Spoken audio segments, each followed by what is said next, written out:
بسم اللہ الرحمن الرحیم۔ حضرت سلمان فارسی رضی اللہ تعالیٰ عنہ سے روایت ہے کہ رسول اللہ صلی اللہ علیہ وسلم نے فرمایا،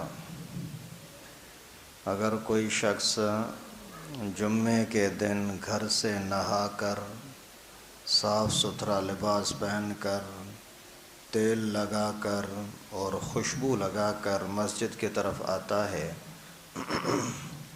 پھر وہاں آ کر کے نماز پڑھتا ہے، پھر جب امام مسجد میں آتا ہے تو یہ ادب کے ساتھ بیٹھ کر کے اور امام کی طرف متوجہ ہوتا ہے، آتے ہوئے کسی کو تکلیف نہیں دیتا، پھلانگ کر آگے بڑھتا نہیں ہے، تو اس بندے کے گزشتہ جمعے سے لے کر کے اس جمعے تک کے سارے گناہ معاف کر دیے جاتے ہیں۔ اب اس حدیث مبارکہ میں کئی ساری چیزیں سمجھائی گئیں۔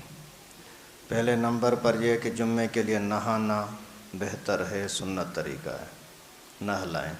دوسرے نمبر پر اچھے جو بہتر سے بہتر لباس آپ کے پاس ہو وہ پہن کر کے آئیں، مسواک کریں، نہائیں، اچھا لباس پہنیں، اور اس کے بعد تیل بھی لگائیں، داڑھی کو بھی سر کو بھی تیل لگا کر کے، اور جو خوشبو جو بھی میسر ہو وہ بھی ضرور لگائیں۔ یہ ساری چیزیں آپ کی عادت ہے تو ٹھیک ہے، نہیں ہے تو یہ عادت ڈالنے کی کوشش کریں۔ پیغمبر کریم کی سنت یعنی آپ کے لیے کامیابی کا ایک گارنٹی۔ اور خوشبو لگا کر کے جب مسجد میں آتا ہے تو کسی کو پھلانگ کر کے آگے نہ بڑھو۔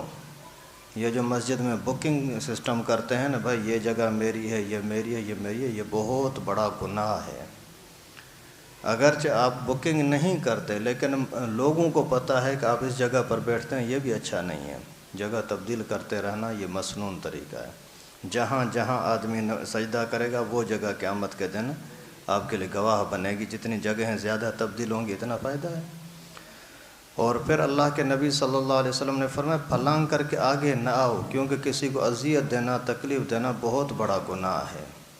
آگے پھر اگلی حدیث میں یہاں تک آیا ہے کہ پیغمبر کریم صلی اللہ علیہ وسلم خطبہ دے رہے تھے، کسی بندے نے آگے آڑنے کی کوشش کی تو پیغمبر کریم نے وہیں سے ڈانٹ دیا خطبے کے دوران، فرمایا کہ تم نے ہمیں تکلیف دی ہے، مجھے بھی، میری جماعت کو بھی، اور اللہ کے نبی کو جو تکلیف دیتا ہے وہ بچ نہیں سکتا۔ تو جہاں جگہ مل جائے وہاں ہی آدمی ادب کے ساتھ بیٹھ جائے۔ اللہ کے نبی نے فرمایا پھر جب امام آ جائے تو متوجہ ہو کر کے امام ہی کی طرف متوجہ رہو۔ امام کے مسجد میں آنے کے بعد کوئی ذکر کرنے کی، کوئی نماز پڑھنے کی کوئی اجازت نہیں ہے، صرف اور صرف امام کے چہرے کو دیکھتے رہو، اسی کے بیان کو اور اس کے خطبے کو سنتے رہو، یہی شریعت کا حکم ہے۔ فرض نماز کا اس میں تذکرہ ہی نہیں ہے، صرف اتنا کام آپ نے کیا تو اللہ کے نبی نے فرمایا کہ پورے جمعے کے، پورے ہفتے کے جتنے سارے گناہ ہوں گے آپ کے معاف کر دیے جائیں گے۔ اللہ تعالیٰ سے دعا ہے کہ اللہ پاک ہم سب کو سنتوں کو سمجھنے کی، اپنانے کی توفیق نصیب فرمائے۔